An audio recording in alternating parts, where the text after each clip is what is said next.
কিছুক্ষণ আগে আমাদের প্রাক্তন আইপিএস বিজেপির প্রধান একজন মুখপাত্র তিনি বলছেন যে না, সব দায়িত্ব থাকে যারা পরিচালনা করে সেই সব পুলিশের, সেই পুলিশদেরও তো আপনি পরিবর্তন করে দিচ্ছেন রাতের মানে রাত্রিবেলায়। তাহলে আপনি যখন সমস্ত কিছু কন্ট্রোল করছেন, কিন্তু যার জন্য করছেন, আমাদের জন্য, আমরা ভারতের জনগণ, শুরু হয়েছে সেখান থেকে ভারতের সংবিধান, সেই সংবিধান 324 ধারা হলে আপনাকে ক্ষমতায়ন করেছে, তাহলে আপনি কেন আমাদের অধিকার সুরক্ষিত করতে বাহিনীকে একেবারে দলীয় কাজে ব্যবহার করা হচ্ছে, এই অভিযোগ প্রদীপ্ত মুখোপাধ্যায় তার এই বক্তব্যের মধ্যে তুলে ধরলো। কিন্তু যেটা বললো না প্রদীপ্ত মুখোপাধ্যায় সেটা হচ্ছে, এই আমি শুরুতে বলছিলাম যে আদর যত্ন করে রাখা হয় কেন্দ্রীয় বাহিনীকে, যার সুফলটা সরাসরি শাসক দলের ঘরে যায়, এই অভিযোগটা বিরোধীদের তরফে বারে বারে তোলা হয়। যেটা প্রদীপ্ত মুখোপাধ্যায় বললো না সেটা হচ্ছে, এই জাতীয় নির্বাচন কমিশনের তরফে পাঠানো কেন্দ্রীয় বাহিনীকে মোবিলাইজ করার দায়িত্ব থাকে রাজ্য পুলিশের। রাজ্য পুলিশের শীর্ষ কর্তারা যারা রয়েছেন তারা সেই ভূমিকাটা পালন করেন না বলে বারে বারে হিংসাত্মক এবং রক্তাত্মক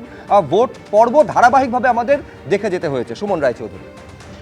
হাজারদুয়ারিতে ঘোরা, দোকান বাজার করা, নাগরদোলায় চড়া, এগুলো আমরা সবই দেখেছি বাংলার মাটিতে। এবার এটাও দেখেছি বাংলার police area domination, route march কোনো কিছুতেই সহযোগিতা করেন না কেন্দ্রীয় বাহিনীকে, এবং প্রভোগ করা হয় যে ক্লাব ঘরে চলে যাও, সেখানে সুখাদ্য এবং সুপানীয়র ব্যবস্থা করা আছে। কারা করেন? বাংলার শাসক দলের দুষ্কৃতিকারীরা।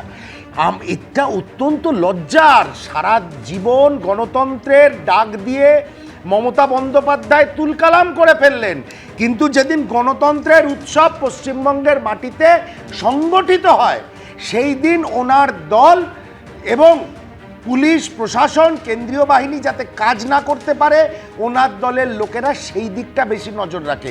আজকে 7 জনকে ক্লোজ করা হয়েছে, ক্লোজ বলুন, হেফাজত বলুন, ওয়ার্নিং বলুন, হোয়াট এভার ইট ইজ।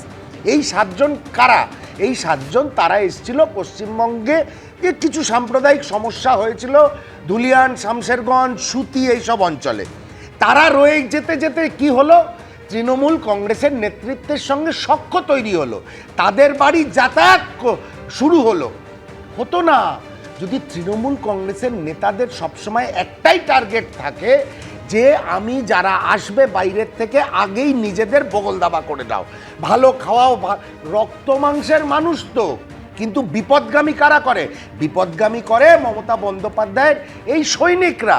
একটা কথা পরিষ্কারভাবে আমি বলতে চাই, একজন ভোটার হিসাবে, কোন দলের প্রতিনিধি নয়, একজন ভোটার হিসাবে, এই 7 জনকে দেখে এই বার্তা কেন্দ্রীয় বাহিনীর টপ র্যাঙ্কস অবধি যাওয়া উচিত যে আগামী দিনে এবার পশ্চিমবঙ্গের নির্বাচনে যারা নির্বাচনের নিরাপত্তা দিতে আসবেন, যেসব ভোটারদের নিরাপত্তা দিতে কেন্দ্রীয় বাহিনী আসবেন, তারা যদি বাংলার শাসক দলের নেতাদের সঙ্গে হবনবিং করেন, তাদের কেরিয়ার খারাপ হয়ে যাবে। আজকের এই ইনস্ট্যান্স পরিষ্কারভাবে সেই বার্তা, মানে যেটা সুমনদা বলতে চাইছেন, এই ছবি শাসক দলের ঘুম উড়িয়ে দিচ্ছে। এবিপি আনন্দ, এগিয়ে থাকে, এগিয়ে রাখে।